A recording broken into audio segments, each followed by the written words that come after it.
కొంతమంది బాగున్నారా అని అడగటానికి కూడా ఏం చేయరు, పెదవి ఇవ్వడం కష్టం అయిపోద్ది. బాగున్నారా అని అడుగుతారు.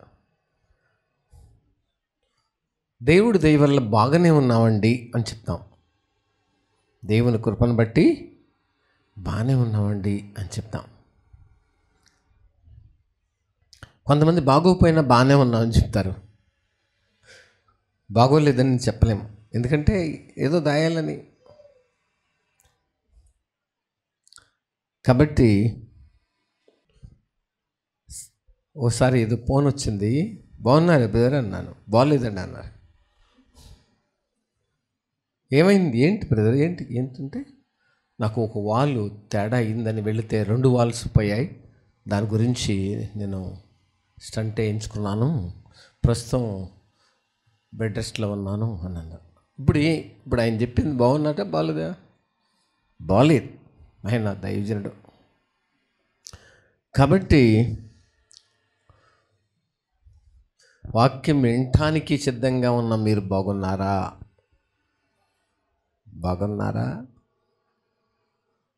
బాగోలేదా?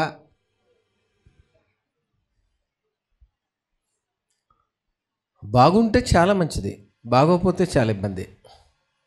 యోహాను సువార్త 17వ అధ్యాయం 14వ వచనం, వారికి నీ వాక్యం ఇచ్చున్నాను. చాలు, వారికి నీ వాక్యం ఇచ్చున్నాను. ఎవరికి వాక్యం ఇచ్చారో, ఎవరికి వాక్యం ఇవ్వగలరు దేవుడు? వినేవారికి వాక్యం ఇస్తారు. వాక్యాన్ని వినాలనే మనసున్న వారికి దేవుడు వాక్కునిస్తారు, వాక్యం ఇచ్చారు. ఏమంటున్నారు? వారికి నీ వాక్యాన్ని ఇచ్చాను, వాక్యాన్ని ఇచ్చాను, ఇచ్చేసాను అన్నారు. పుచ్చుకునే వాళ్ళు ఎంతమంది? రిసీవ్ చేసుకున్న వాళ్ళు ఎంతమంది? వినిన వాళ్ళు ఎంతమంది? విని అంతరంగంలో హృదయం అనే పలక మీద రాసుకున్న వాళ్ళు ఎంతమంది? వాక్యం ఇచ్చాను అన్నారు. దాచుకున్న వాళ్ళు ఎంతమంది? వాక్యం ఇచ్చినప్పుడు దాన్ని భద్రంగా కాపాడుకుని ఆ ప్రకారం నడవడానికి సిద్ధ మనస్సు లేక మనస్సును సిద్ధపరచుకున్న వాళ్ళు ఎంతమంది? నీ వాక్యాన్ని ఇచ్చాను అన్నారు. నీ వాక్యమే నన్ను బ్రతికించెను, బాధలలోనే మది నిలిచెను. నీ వాక్యమే నన్ను బ్రతికించెను, బాధలలోనే మది నిలిచెను. కృపాశక్తి దయాశక్తి సంపూర్ణుడా, వాక్యమై ఉన్న యేసు వందనమయ్యా. కృపాశక్తి దయాశక్తి సంపూర్ణుడా, వాక్యమై ఉన్న యేసు వందనమయ్యా. స్కూల్కి వెళ్ళావా? వెళ్ళాను. అదో నాతో అందరం కలిసి వస్తున్నాం అని చెప్పేవాడిని, కానీ నేను స్కూల్కి వెళ్ళాలా. ఊరు అక్కడ స్కూల్ దగ్గరలో పెద్ద చింత చెట్టు ఉన్నది, అక్కడే కూర్చున్నాను. పిల్లలందరూ వచ్చేటప్పుడు ఏం చేశాను? వాళ్ళతో కలిసి వచ్చాను. కానీ నేను స్కూల్కి వెళ్ళానని చెప్తున్నాను. ఏంటది? ఆ మాట చేత నేను నా తల్లిదండ్రులను వాళ్ళని మాయా చేస్తున్నాను, వాళ్ళని భ్రమపరుచుతున్నాను. ఓహో మా అబ్బాయి వెళ్ళాడు అని భ్రమపరుచుతున్నాను. కానీ నేను స్కూల్కి వెళ్ళలా. ఎవరికి లాస్, ఎవరికి నష్టము? చాలామంది చర్చికి వెళ్ళావా అని అడుగుతారు. పేరెంట్స్ అడుగుతారు పిల్లల్ని, లేక భర్తను అడుగుతారు, భార్యను అడుగుతారు. చర్చికి వెళ్ళారా మీరు అడుగుతారు. బంధువులు అడుగుతారు, మీరు చర్చికి వెళ్ళారా సండే అంటారు. అంటే వాళ్ళు అంటారు వెళ్ళామంటారు, కానీ వీళ్ళు ఏం చేయాల? వెళ్ళలా. ఎందుకు వెళ్ళలేదని అడుగుతారేమని ఉద్దేశంతో ఏమంటున్నారు వీళ్ళు? వెళ్ళామని చెప్తున్నారు. అంటే అక్కడ కూడా వాళ్ళు అబద్ధమే చెప్తున్నారు, అబద్ధం ఆడుతున్నారు. కానీ నీ వాక్యమును వారికి ఇచ్చాను, తీసుకున్నవారు ధన్యులు, వాక్యమును వినేవారు ధన్యులు. వాక్యమును హృదయమనే పలక మీద రాసుకునేవారు ధన్యులు. వాక్యమును శ్రద్ధగా వినేవారిని దేవుడు సమస్త జనముల కంటే ఆయన నిన్ను హెచ్చించును. వాక్యమును వినే మనస్సు మనకుంటే, వినే మనస్సు ఒక వ్యక్తికి ఉంటే బయటికి వెళ్ళినప్పుడు దీవించబడతారు, లోపలికి వచ్చినప్పుడు దీవించబడతారు. అందుకని వాక్యము వినాలి, వాక్యాన్ని వినాలి. యేసు ప్రభు కూడా 12 సంవత్సరముల వయసులో బోధకుల మధ్యలో కూర్చుని, అనగా ధర్మశాస్త్రం యొక్క బోధకుల మధ్యలో కూర్చుని వాక్యాన్ని వినుచు వారికి కొన్ని విషయాలు ప్రశ్నలు అడుగుతూ ఉంటే వారు ఏం చెప్పాలో వారికి అర్థము కాలేదని చెప్పి మనం చదువుతాం. అవును, కాబట్టి వాక్యము వినాలి. దేవుడే చెప్తున్నారు, వాక్యాన్ని వినే మనస్సు వస్తేనే మనం దేవుడు అనే మార్గములో ఉన్నాము అని అర్థం. వాక్యాన్ని వినే మనస్సు ఏ వ్యక్తికైతే వచ్చిందో వారు దేవుని మార్గములో యెహోవా యందు భయభక్తులు కలిగి ఆయన త్రోవల యందు నడుచువారందరూ ధన్యులు. అంటే ఆయన త్రోవల్లో నడుస్తున్నారు అని అర్థం. దేవుని వాక్యాన్ని వినే మనస్సు అంటే వాక్యం విన్నవదు. లోకము వాక్యం విన్నవదు, వ్యతిరేకిస్తుంది, తిరుగుబాటు చేస్తుంది. మాకు తెలుసులే అంటుంది. ఏంటి వాక్యం ఏం చెప్తున్నారు మీరు? నా గురించి చెప్తున్నారని చెప్పి తిరుగుబాటు చేస్తుంది హృదయము. ఏం చెప్పారు మీరు? నా గురించి మీకు ఎవరు చెప్పారు? ఈరోజు అంతా నా గురించే చెప్పారు కదా అని ఏం చేస్తుంది? ఇది తిరుగుబాటు చేస్తుంది, లోబడకుండా ఉంటుంది. అది చెవులు మూసుకున్నట్టుకు సిద్ధం చేస్తుంది, లేక నిద్రపోవటానికి ప్రేరేపిస్తుంది, లేకపోతే బైబుల్ చదవడానికి డైవర్ట్ చేస్తుంది, లేకపోతే సెల్ ఫోన్ చూసుకోవడానికి డైవర్ట్ చేస్తుంది, లేకపోతే అటు ఇటు చూడటానికి ప్రయత్నం చేస్తుంది. దీని అంతటికీ కారణం ఏమిటి? వాక్యం వినే మనస్సు ఆ వ్యక్తికి లేదు. వాక్యం వినే మనస్సు ఉంటే పిల్లలు ఎవరైనా డిస్టర్బ్ చేస్తుంటే ఏంటి ఏంటి మీరు మాటిమాటికి లేస్తున్నారు, ఒకసారి కూర్చోండి, వాక్యం చెప్తున్నారు కదా, ఏంటి మీరు అని తమ తోటి వారిని వాళ్ళు అణిసిపెట్టడానికి ప్రయత్నం చేస్తారు. వాళ్ళు ఏదైనా డిస్టర్బెన్స్ చేస్తుంటే వాళ్ళ విషయంలో సర్దటానికి ప్రయత్నం చేస్తారు. నీ వాక్యమును వారికి ఇచ్చేతని, నా వాక్యం అంటలా ప్రభు ఏమంటున్నారు? నీ వాక్యమును వారికి నీ వాక్యాన్ని ఇచ్చేసాను, వాక్యాన్ని ఇచ్చాను. ఆ వాక్యం ఏం చేస్తుంది? ఆ వాక్యము హృదయంలో ఏం చేస్తుంది? క్రియ చేస్తుంది. వాక్యము క్రియ చేస్తుంది. వాక్యము, ఆ వాక్యము ఏం క్రియ చేస్తుంది? వాక్యము వినినప్పుడు విశ్వాసము నేర్పిస్తుంది. విశ్వాసము వాక్యమును, క్రీస్తుని గూర్చిన వాక్యమును వింటున్నప్పుడు మనిషికి ఏది అవసరమో అది నేర్పిస్తుంది. అదే వాక్యం వినే మనస్సు. వాక్యాన్ని వినే మనస్సు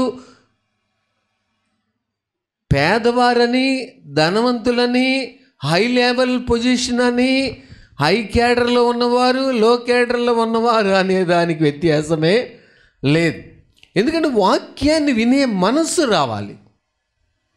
వాక్యమును శ్రద్ధగా వినే మనస్సు, వాక్యాన్ని వినే మంచి మనస్సు. ఎందుకంటే ఆ వాక్యము వినే మనస్సు మనకొస్తే, ఎప్పుడైతే ఒక వ్యక్తికి వస్తుందో ఆ వ్యక్తి మంచి నేలను పడిన విత్తనంలాగా అయిపోద్ది. వాక్యాన్ని వినే మనసు మనిషికి వస్తే అది మంచి నేల అన్నమాట. వాక్యాన్ని వినే మనసు మనిషికి వస్తే అది నూరంతలుగా ఫలింపజేస్తుంది. వాక్యాన్ని సగం వినే మనసు మనిషికి వస్తే అది 60 ఫలింపజేస్తుంది.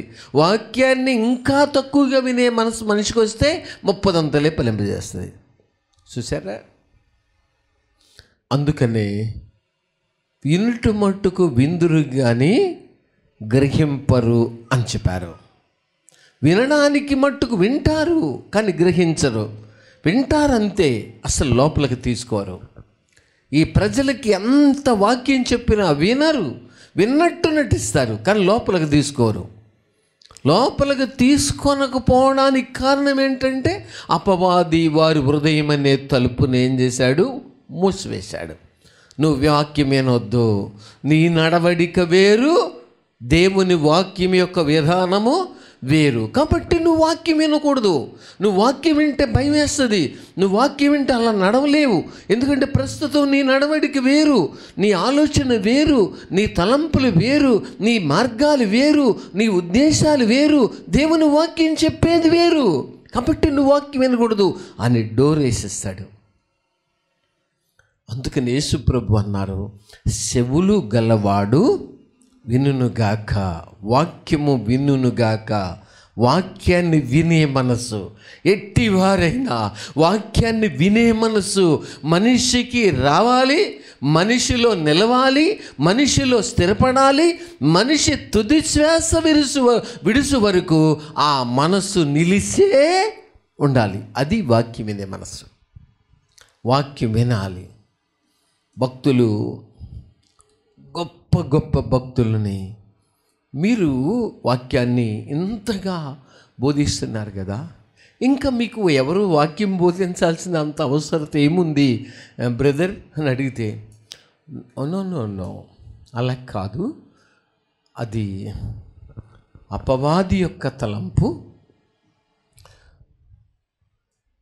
వినుటకు వేగిరపడుగా వారుగాను, మాటలాడుటకు నిదానించేవారుగా ఉండాలని వాక్యం చెబుతుంది కదా. మనము ఎంత బాధకులమైనా వినే బుద్ధిని ఎప్పుడు పోగొట్టుకోకూడదు, నేర్చుకుంటూనే ఉండాలి. నేర్చేసుకున్నాను కాదు, నేర్చుకుంటూనే ఉండాలి. దేవుని వాక్యము ఎప్పుడు నేర్చుకుంటూనే ఉండాలి, వింటూనే ఉండాలి, వినాలి. వాక్యాన్ని వింటూనే ఉండాలి. ఎవరు ఏం పరిస్థితుల్లో, ఏ కోణములో వాక్యం వచ్చినా వాక్యమును వినే మనసు రావాలి.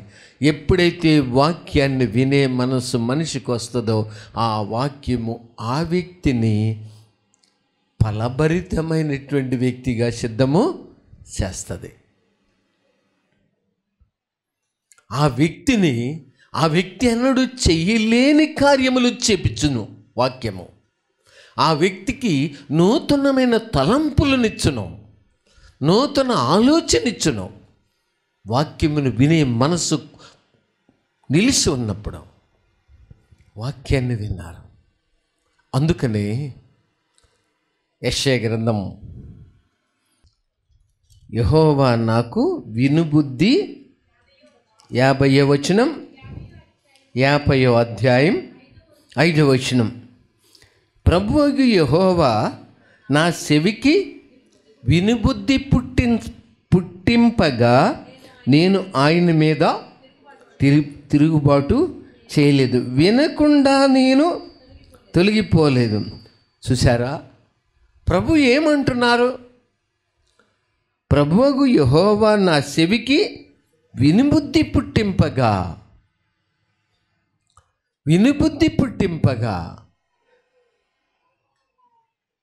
నేను ఆయన మీద తిరుగుబాటు చేయలేదు. వాక్యాన్ని విననీయకుండా చేసేవాడే అపవాది.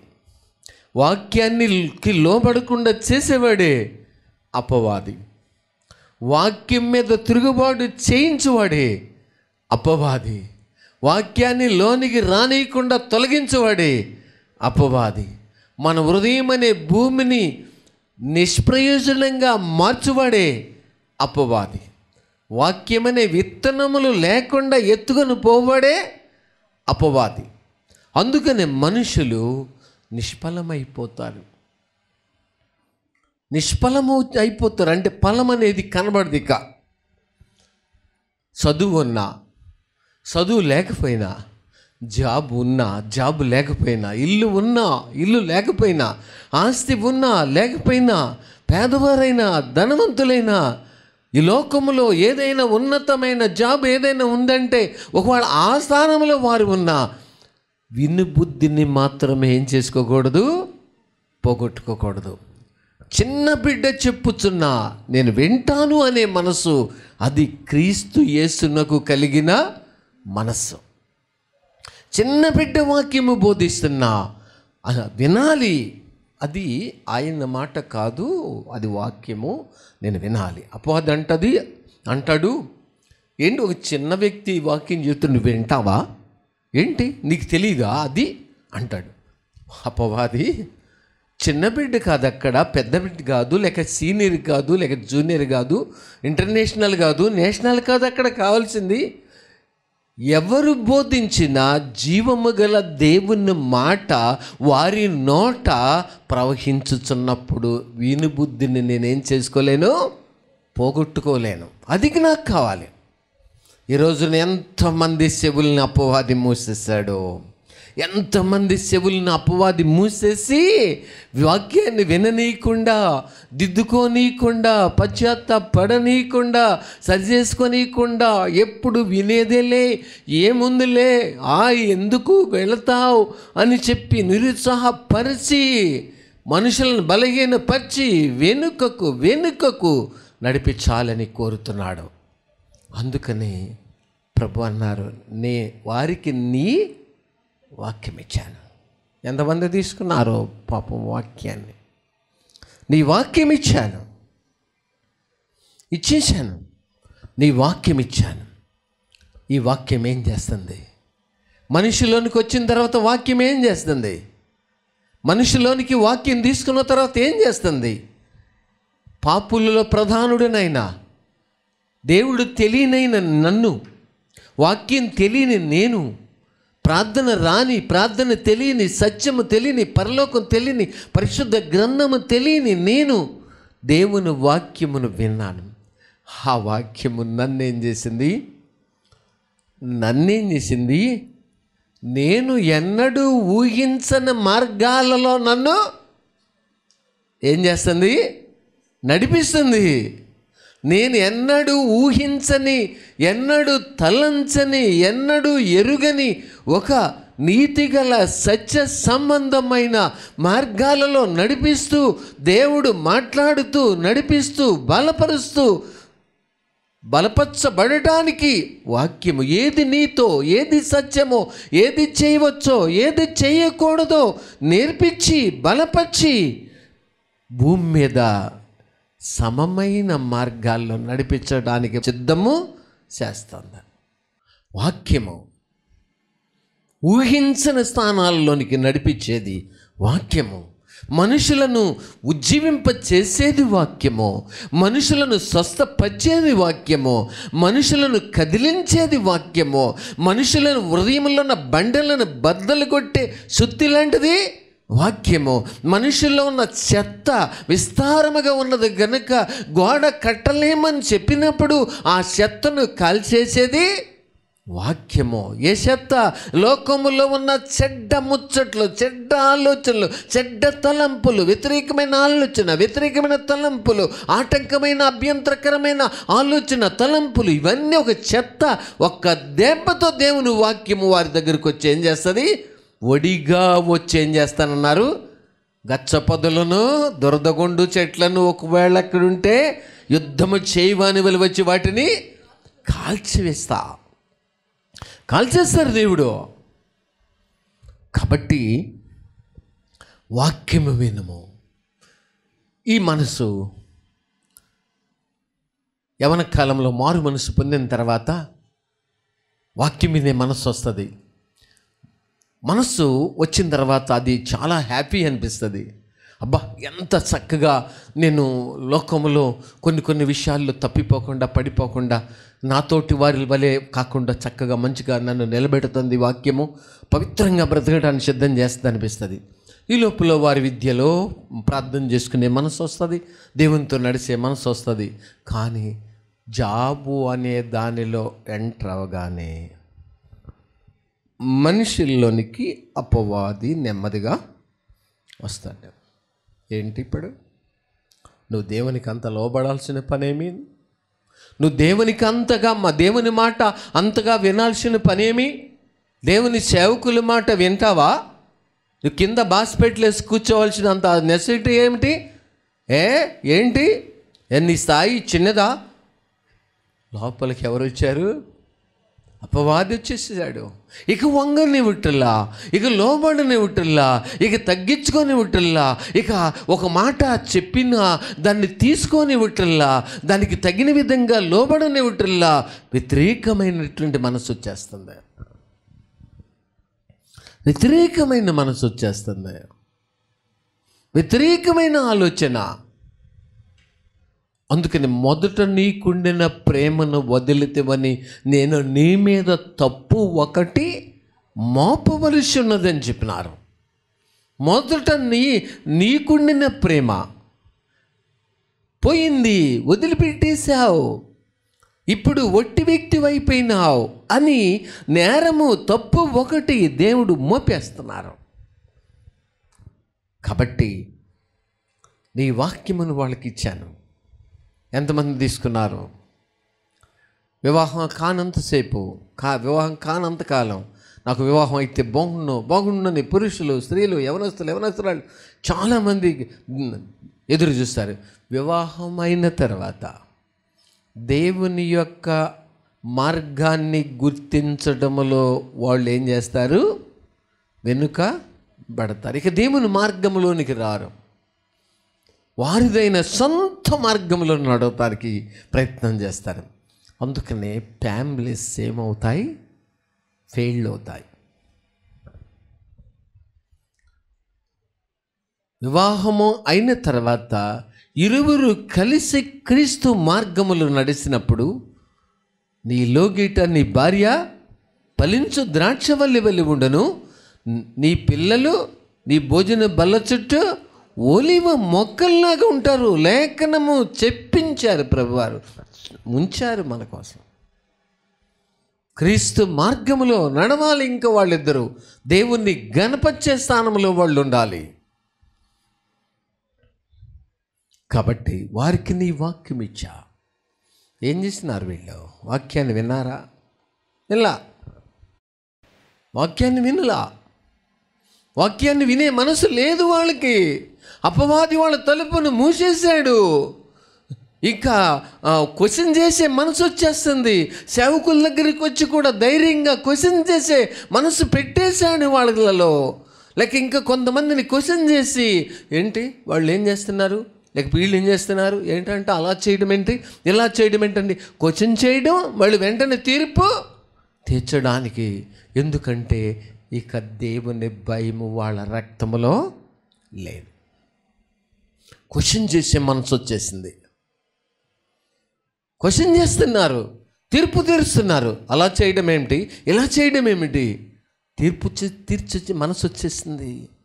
కారణం వాక్యము హృదయములో నుండి ఏమైపోయింది, బయటికి వెళ్ళిపోయింది.